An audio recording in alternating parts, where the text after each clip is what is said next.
Welcome back, beautiful people. You're listening to a Moment of Zen right here on 710 WOR, the voice of New York. I'm your host, Zen Sams. Now, up next, we have Kyle Wool, president of Revere's Wealth Management Division, and Joseph Smith of Bobby Van's Steakhouse to help me make sense of this crazy economy. Now, is the economy about to break out or down? That is the golden question. The World Bank found that if the debt to GDP ratio exceeds 77%, for an extended period of time, it slows economic growth. So to my understanding, every percentage point of debt above this level costs the country percentage points in this economic growth, if you will. Now, debt is a huge issue. Not my debt and not your debt, but our national debt. As of this March, the national debt stood at $28 trillion. That's right, $20 trillion. The Biden administration is looking at adding another 4 to 6 trillion additional debt. At the end of 2020, this is interesting, the debt to GDP ratio of the United States was 129%. Now, that doesn't include the Biden administration 1.9 trillion COVID-19 relief bill and an additional 4.6 trillion in debt. So here's what the bottom line is. When the government has to issue debt because it doesn't have the income to service the economy, it begins to crowd out the private sector from getting the necessary capital to expand its businesses. It's very complicated stuff, but we are so prepared because only the best of the best contribute on a Moment of Zen. And joining me in just a sec is Revere Securities President of Wealth Management, Kyle Wool. Now, he's extremely knowledgeable with investment banking and managing portfolios, and you definitely want to listen to some of his advice and commentary. But wait, he's also an entrepreneur and a restaurateur himself with a sweet spot for all things Greek. He's a partner at Isoulaki and at Maraka, which is an award-winning Greek steakhouse here in the Flatiron District. Now, Kyle is appearing regularly on the show to deliver the Business Weekly Report to our listeners and viewers. But today is a treat because he's joining me with his friend, New Yorker and restaurateur Joseph Smith, the owner of not one, not two, but 5 Bobby Van's Steakhouse locations here in New York City. Now, Bobby Van's opened in 1969 and very quickly became a success and still is an NYC hotspot. But even with its success in history, it has been affected by the pandemic, just like every other business has been. Now, with the new guidelines, many restaurants have had an issue with bringing back staff to support this expansion and transition, but hopefully Joseph can shed some light on what is going on behind the scenes at one of New York City's hottest steakhouses. Welcome to the show, gentlemen. Good morning, and thank you. Yes, thank you, Zen. Absolutely. Now, Kyle, I'll throw this to you. Balance.com has estimated that in 9 years, the amount of interest that we're going to be spending could be $665 billion or 3.2% of GDP and 10% of the federal budget. What will this do to the economy and, more importantly, to the markets? Well, Zen, one of the things that makes me nervous the most is when I look back at history, the last time we spent money like this, the last time we added this much money to the capital supply was in the late 1970s. And that led to massive inflation. It led to the point where Chairman Volcker had to raise interest rates to almost 18%, will put mortgages over 24% to actually tame this inflation as we did in the 1980s. Now, when you think of inflation, what does that mean? What it really means is higher prices across the board. Now, who does that affect the most? Does it affect the wealthy individual? No, it affects the person who's living paycheck to paycheck, the blue collar worker, the average middle class American who all of a sudden they go to the pump and they see their gasoline prices go from $2 to $3 to $4 to $5. They see interest rates go up on their mortgages, especially if they have an adjustable rate mortgage. And that can put people in a very bad situation. So what I think we need to do is we really need to temper what Janet Yellen's talking about and what the Biden administration is continuing to push forward is that we need to add more money into the economy. We need to overstimulate this economy because we have to learn from history. And I think this is a very important thing to pay attention to. Kyle, that's very interesting because the real economy is what what we're talking about right here. And Joseph, businesses on the whole, Joseph, seem really stretched by surging demand for their goods and services, while consumers, in my opinion, are totally ready to splurge. What are you experiencing as a restaurateur in the heart of NYC with where things are at right now?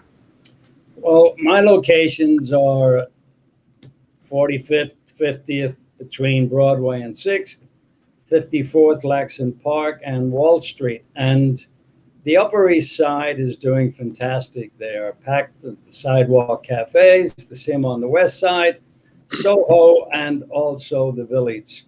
But Midtown, both West Side and East Side, is not doing so well because in my level of steakhouse, we cater to the bosses, and their bosses are in Jupiter, West Palm, or the Hamptons, and have no intentions of coming back until mid-September, and they've told me that themselves.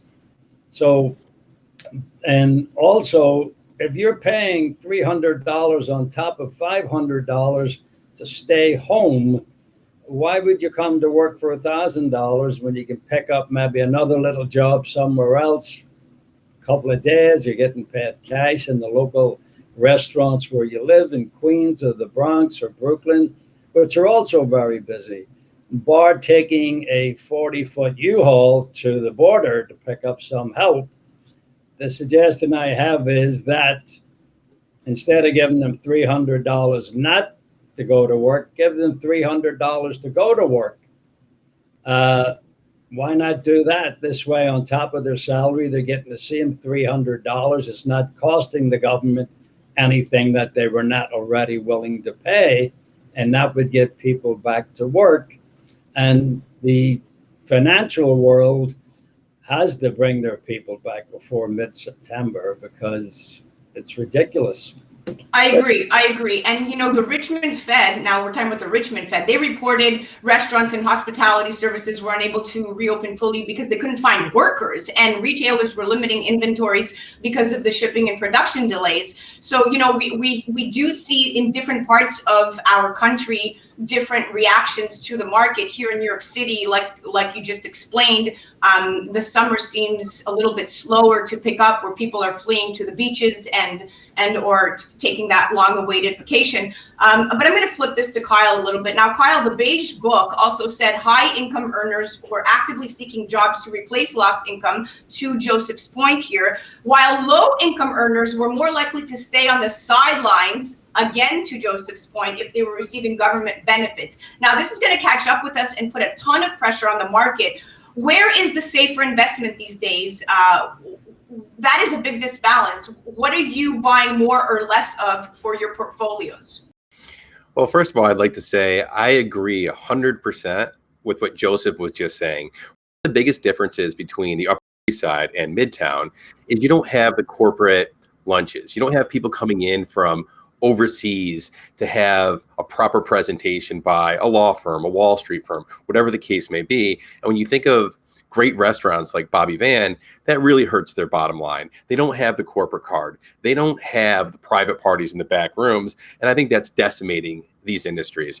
Now, when I think about where's the proper place to make investments right now, I do think you're still having opportunities in technology companies that aren't as affected by inflation. I do think you might see some inflation coming up around the corner in some of the microchip companies that are dependent on East Asian semiconductors out of Taiwan or South Korea. But at the same time, I do think there's going to be opportunities in hospitality. You've seen some of that move already begin, but I do think as the airlines continue to add more flights, as people get the urge to go on a summer vacation or to go away this fall with their children, I do think there's a lot of opportunity in the travel and leisure industry. But yeah, basically the United States this year is expected to register the strongest annual growth in gross domestic product since the early 1980s. And businesses on the whole seem really stretched thin by this surging demand for their goods and services. But at this point right now, I'm starting to feel as if the Biden administration has taken this very bullish approach to revving up our economy without looking at the potential downfalls of going at it so fast, so hard, so strong. And Joseph, what is it that you want to see happen in New York City in terms of help that you can receive on a federal level, or even just from our leadership? Well, the most help we've had at Bobby Vans is from our customers like Kyle and many others that have been coming in as much as possible, leaving extra large tips for the servers and the bartenders. But we need to get people back to work. And you're not going to get the blue collar people back to work by giving them $300 to stay home. My cooks, my dishwashers, my waiters need to be given $300 to go to work. And it needs to be signed off by me as the employer every week so they get it. They could do that to mid-September and nobody'd miss a beat. But mainly, I've got to get them back in the offices. I need the Kyles. I need more of them. I need them back in the office. So they are doing, as Kyle pointed out, great point, the business lunch and booking the private rooms. And there's nobody flying in from Timbuktu to do a business meeting. It's all Zoom. Everything is Zoom. And whether it'll ever go back to people flying in or not, I don't know. This could really hurt us going into the future where the time of the party is no longer out there. So we got to wait and see how it falls. Agreed.